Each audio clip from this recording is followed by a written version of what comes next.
Boobs. I'm pretty jacked up about them. Today is another day that ends in Y, team, and welcome to another episode of Jacked Up, a subsidiary of Healthy Republic, where I speak directly to you while jacked up on super secret liquid. Okay, really, it is just a latte. Anyway, I'm the caffeinated Katie Petrick, and also, I have boobs. We won't get into details beyond that, and please, don't be gross in the comments. But do tell me, is there any other suitable name for breastfeeding other than breastfeeding? Also, share this video. Thanks. Now, to my observations. Breasts, boobs, Ta-tas, melons, jugs, cans, and knockers. Call them what you will, but do not call breastfeeding a baby with them chest feeding. I should have known the crazy Brits decided that they needed to be woke. The National Health Service Trust for Brighton and Sussex University Hospitals decided to adopt language in internal communications and meetings about how midwives are to treat transgenders in the maternity departments in the name of gender inclusivity. They are celebrating gender inclusion and so decided to change the language that is allowable. Of course, it's asinine.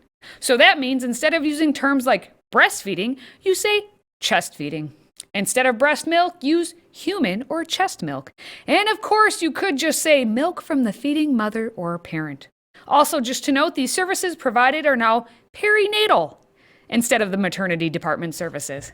I've said it once, I've said it 1,000 times. We so dumb. Let me now channel my best Karnak the Magnificent. Two giant boobs. Who are the authors of the gender-inclusive language in perinatal services? Yes, the authors are a couple of feminists who more than likely are obsessed with cats and who claim that they are the ones helping humanity. They are called the Gender Inclusion Midwives, who are part of the Gender Inclusion Team. Ash Riddington is a community midwife whose pronouns are he, him. He's also a intersectional feminist. And then there's Helen Green, a hospital midwife whose pronouns are she, they, is non-binary, and who provides gender-inclusive and affirming care for everybody. I'm guessing she's the one who likes cats. Because this is so stupid, of course, Ash had to defend it, and Helen had to retweet it. This additive approach to inclusive language includes trans and non-binary people without erasing cis women. There is no conflict between women's rights and trans rights. All can be supported. There is no truth between these either. In their own language, they order you to say woman or person. Is that because a woman is not a person? It says or, meaning choose woman or person. I'm about to get jacked up, so let's take a quick boob tube break. If you are jacked up about these people being boobs, consider becoming a Patriot Club member with FreedomProject. For a one-time tax-deductible donation, you put your money where your mouth is and support freedom, not tyranny. The ability to say breastfeeding, not chest feeding. Plus, you'll get to enjoy your freedom while sipping on your favorite beverage, or your baby's favorite, breast milk, in the same tumbler I use every day. For the record, I don't recommend putting breast milk in the tumbler. Now back to me puffing my chest out on this one. The most feminine act of a female is to bear children. And with that bearing of a child is the ability to breastfeed. It took 38 weeks in the carrying of a human life for me to have the ability to breastfeed. Calling it chest feeding is a slap on the chest to any woman who has gone through the process of pregnancy. A man will not breastfeed unless that man is a woman, made up of lady bits and all, including the breastises. I mean, your breasts were hard and stiff and sticking out like a couple of rusty cannons on a sunken ship. These breasts are a work of art, aesthetically and scientifically perfect. They look like shit. Yes, a man has breasts, so the term is already gender inclusive. But he can't just whip out his man boob from his over-the-shoulder boulder holder and start feeding a child because he believes he's a woman.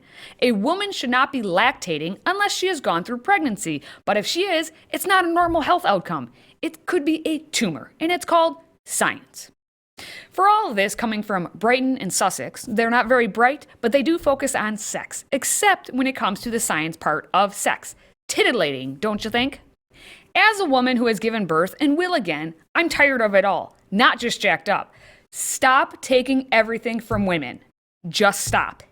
I fully understand why we had to fight a revolution against these red coat idiots, and I'm sure that's probably considered offensive too, but who cares? You can't call it the motherland anyway. In the name, of course, of inclusivity. So ladies, keep breastfeeding if you want to, and men, keep supporting the beauty that is possible for women to nourish your children. Until next time, stay healthy, America. Hey guys, thanks for watching. Most of you know our show is being censored by big tech. While this makes it harder to meet the cost of producing the show, that's part of it. It also demonstrates that we must be having tremendous success, or they wouldn't bother to try to shut us down. If you like hearing truth and common sense with a love for freedom, please join the Patriot Club with a one-time $99 tax-deductible donation. And you'll get this sweet vessel of joy as part of a thank you for joining the Patriot Club. Etched with the American flag and the words freedom never tasted so good. All you have to do is visit patriotclub.us and become a Patriot member today. That's patriotclub.us. Thank you and God bless.